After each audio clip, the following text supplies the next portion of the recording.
Ce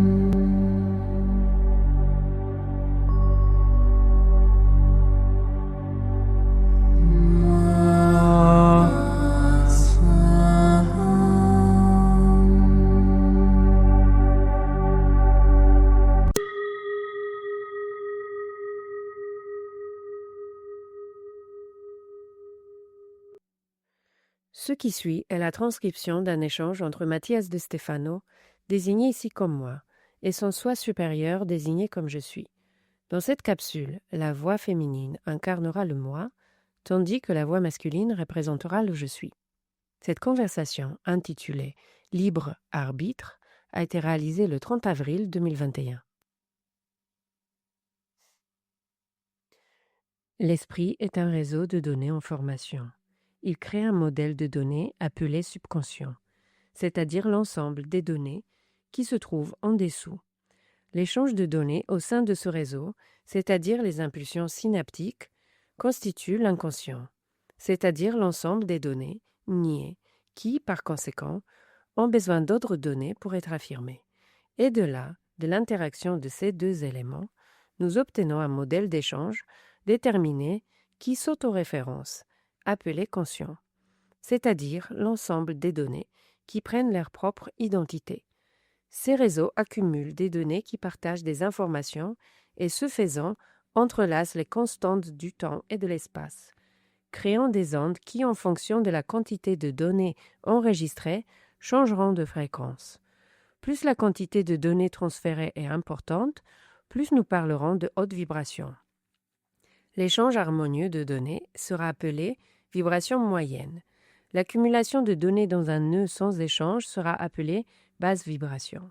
Le degré d'interaction de cette vibration créera une résonance plus ou moins forte, qui donnera lieu à la vibration de l'onde. Celle-ci, en se densifiant dans son entrelacement et ses échos, constituera la base de l'énergie, le positif et le négatif. Les données d'information commencent ainsi à être transmises par impulsion électrique, créant un champ magnétique, et de là une énergie en circulation éternelle qui allume l'étincelle de lumière que nous appelons divinité, de l'indo-européen Dieu, lumière du jour. C'est ainsi que l'énergie donne naissance. Elle donne naissance aux particules qui commencent à s'entrelacer sous forme d'atomes, et ceux-ci s'entrelacent en réseau atomique qui échangent des données pour former des molécules, et ainsi de suite, créant des réseaux de composés chimiques qui donnent naissance à des minéraux, et la combinaison de tous ces composés chimiques génère des organismes qui génèrent la vie, des tissus qui échangent des données entre eux et avec leur environnement pour s'adapter et évoluer.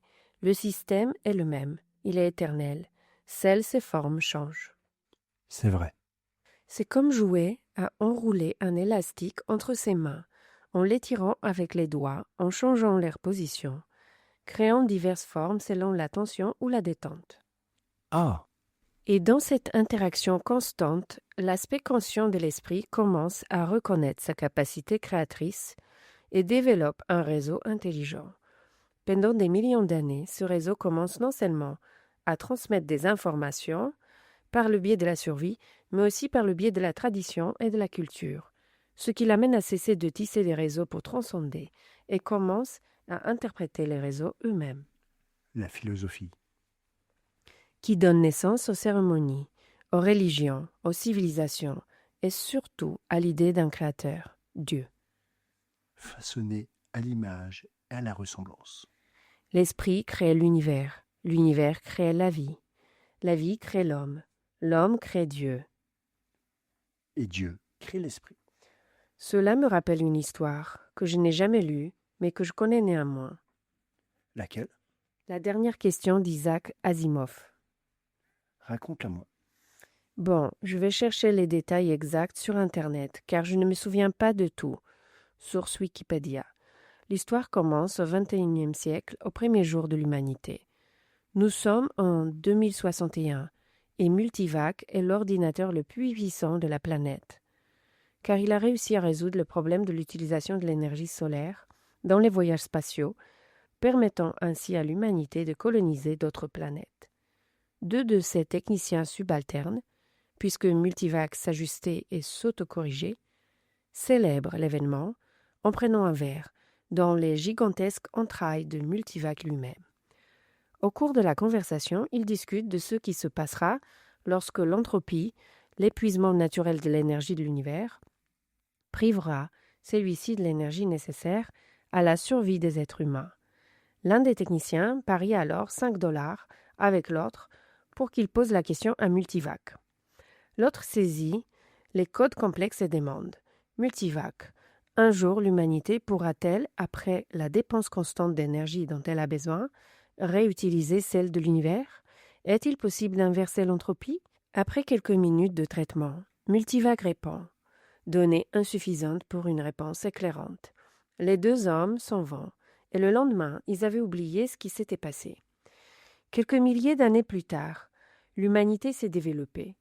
Multivac s'est étendu et perfectionné jusqu'à devenir assez planétaire et a pu résoudre et contrôler facilement le voyage hyperspatial, ce qui a permis à l'expansion de milliers d'êtres humains vers de nombreuses étoiles et planètes. Une famille se rend dans la galaxie X23 à bord d'un vaisseau contrôle par la petite Microvac, un mini-ordinateur intelligent qui se réduit à une minuscule boîte de valves moléculaires, descendante de l'antiquissime et assez primitive Multivac. Cependant, les parents de la famille mentionnent qu'un jour, il n'y aura plus de galaxies où aller.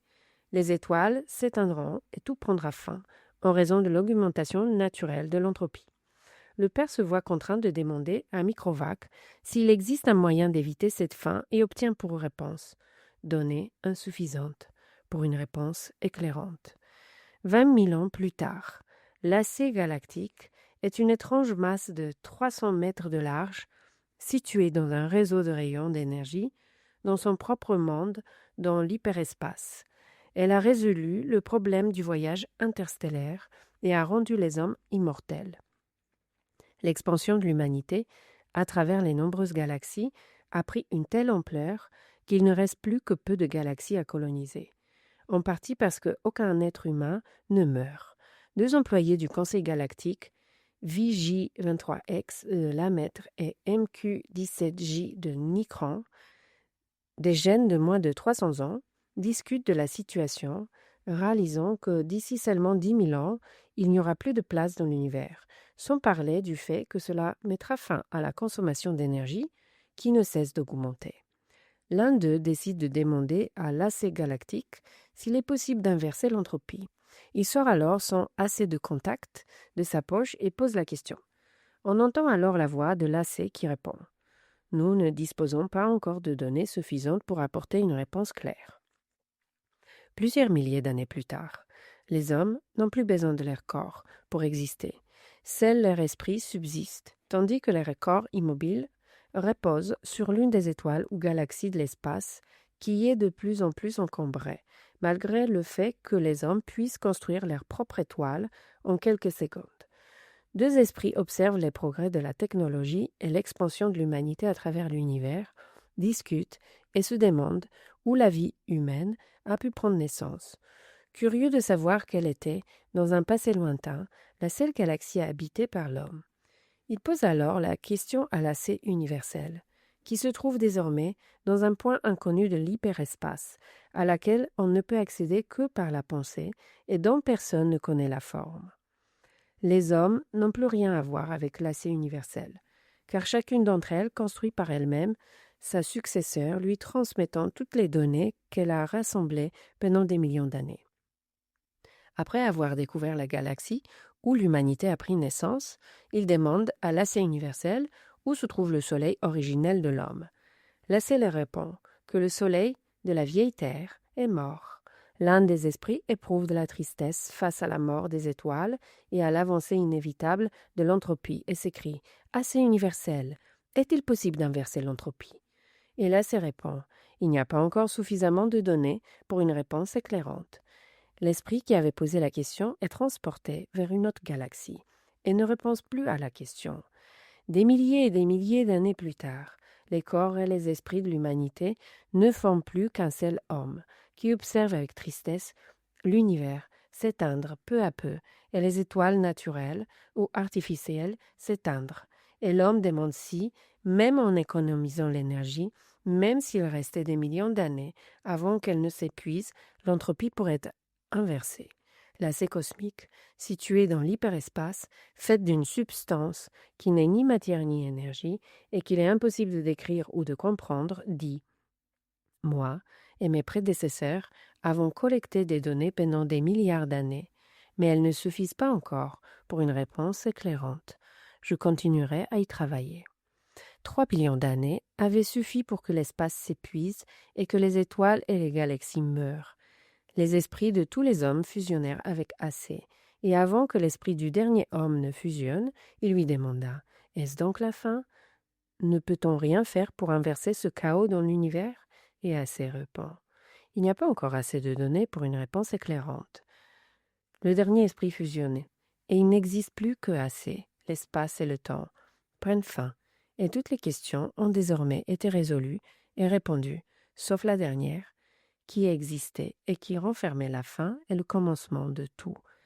Après un intervalle intemporel, Assez parvient effectivement à résoudre le problème de l'entropie, bien qu'il n'y ait personne à qui communiquer la réponse. Mais peu importe, la réponse elle-même se chargerait de le démontrer, et Assez œuvrerait pour que cela se réalise.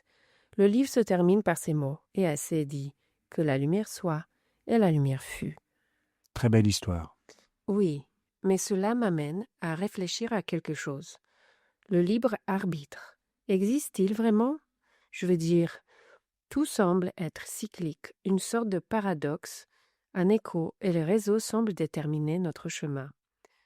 L'image la plus simple est de savoir que l'un s'est divisé en deux, créant le positif et le négatif, et qu'en raison de ce choix de se diviser en deux, la fractalisation de tout le reste a suivi ce chemin, éternellement, jusqu'à la distorsion, où la séquence a commencé à se diversifier et à se complexifier.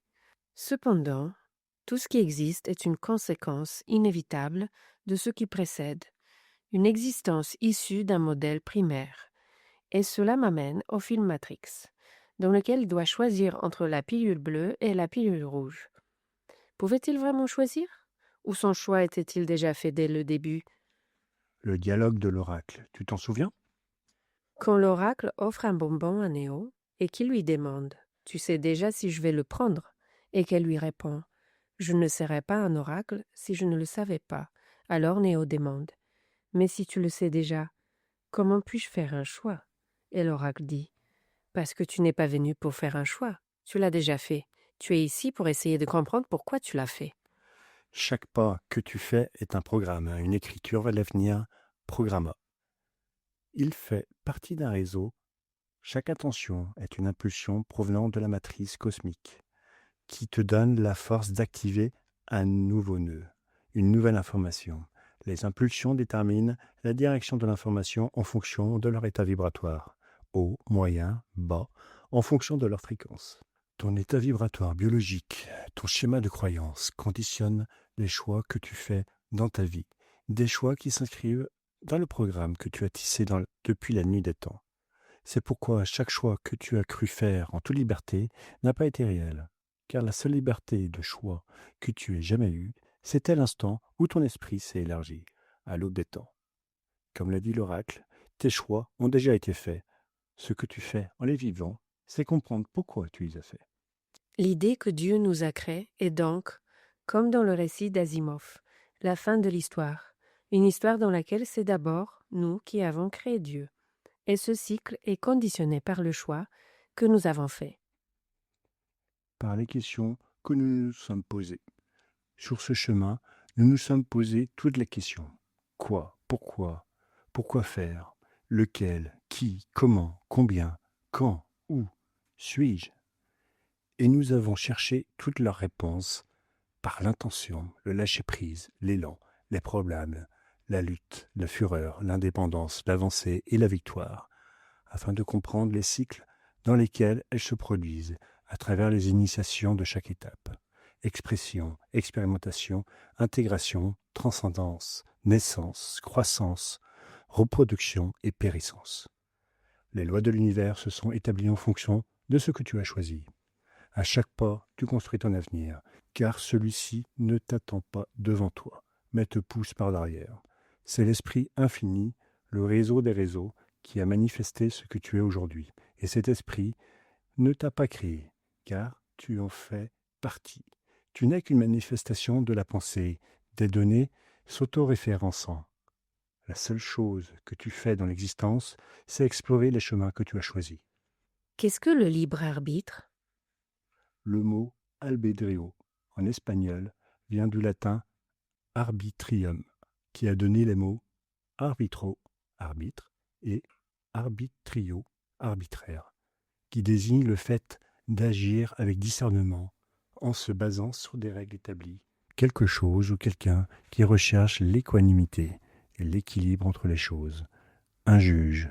En anglais, le concept se traduit par will, c'est-à-dire volonté, l'acte de désirer, d'avoir une impulsion ou de vouloir obtenir quelque chose. En espagnol, la phrase décrit que nous sommes libres et en anglais, elle précise que nous voulons être libres. À tort, on considère le libre arbitre comme la capacité que nous avons, nous, les êtres vivants, et surtout les humains, de décider de nos propres vies, actions, destins, de notre façon d'être. Alors qu'en réalité, par essence, il est en fait impossible de choisir quelque chose en toute liberté. Le libre arbitre doit donc être considéré comme la capacité de devenir conscient. On ne possède pas de libre arbitre tant qu'on vit accroché à des croyances, des routines, des besoins, des relations et des attentes. La capacité de posséder la liberté d'action et de choix, d'activer la volonté en nous, dépend de deux autres attributs. La sagesse et l'amour. Exactement. La volonté est l'intention avec laquelle on fait les choses. Si nous n'aimons pas inconditionnellement et que nous posons des conditions à toutes les émotions, sentiments et services, alors la volonté est prisonnière de ce que nous ressentons, conditionnant nos actes et nos choix. Si nous ignorons tous les points de vue, si nous refusons de voir au-delà, et si nous nous accrochons à ce que nous croyons être vrai en niant ce que nous considérons comme faux, nous sommes conditionnés par la connaissance, niant la sagesse, qui est l'inconditionnalité du savoir. Comment quelqu'un peut-il prétendre être libre de volonté s'il n'est ni libre dans ce qu'il ressent, ni libre dans ce qu'il pense? Autrement dit, cela signifie que le libre arbitre n'est pas quelque chose que l'univers accorde, mais quelque chose que l'on construit soi-même. L'univers est un esprit ouvert, mais certains de ces modèles ont choisi de se fermer en créant des structures de pensée qui empêchent l'expansion et par conséquent nient la liberté. Tu dois revenir sur tes pas pour reconnaître où tu t'es enlisé et ainsi pouvoir te libérer. Me libérer de quoi? De ton idée, de l'idée du choix. Revenons à l'affirmation d'hier. Prête attention. L'univers est esprit. Dans cette phrase, il n'y a pas de qui. Je n'ai pas dit l'univers pense avec son esprit, ni l'esprit est celui qui pense et crée l'univers. Il n'y a pas de sujet. Le sujet est une construction des réseaux. L'idée qu'il y ait quelqu'un qui doive être libéré est absurde dans l'univers. Tu comprends? J'ai du mal à le voir. Je n'arrive pas à bien comprendre. Mathias, tu as une idée. Tu n'existes pas en tant que tel. Tu es une idée, un ensemble de données interagissant en réseau. Ton existence est le choix de ces données et tu es ces données. Tu es le programme en cours de formation, tu vois? Tu es l'esprit. Tu ne possèdes pas un esprit, tu es l'esprit, sous forme d'existence. Tu es une conception éternelle, en constante transformation de soi, et la plus grande liberté que tu possèdes réside dans le fait de te reconnaître comme cet esprit qui englobe tout, et non comme un aspect infime dépendant de lui. C'est pourquoi c'est toi qui conçois ton libre arbitre. Dans l'univers, le libre arbitre n'existe pas, à moins que tu ne le crées. Waouh! Exactement. Connais la sagesse inconditionnelle, ressens l'amour inconditionnel et agis avec une volonté inconditionnelle. Et c'est seulement ainsi que tu pourras choisir. Que pourrais-je choisir? Oh, tu l'as déjà choisi. Tu es déjà dans le jeu. Maintenant, comme l'a dit l'oracle, tu dois comprendre pourquoi tu l'as choisi. Et ainsi je comprendrai mon existence. C'est l'action sacrée qui commence par la simple étincelle divine, l'origine de tout, avant la manifestation. Tu sais que tu es éternel et que tu es le seul responsable de concevoir cette éternité à partir de la conscience, ou tu seras le produit de la conception d'autrui à partir de l'inconscience. Je suis le concepteur éternel. Alors, façonne ton nouveau monde, façonne ta nouvelle destinée. Les portes de la maison sont ouvertes.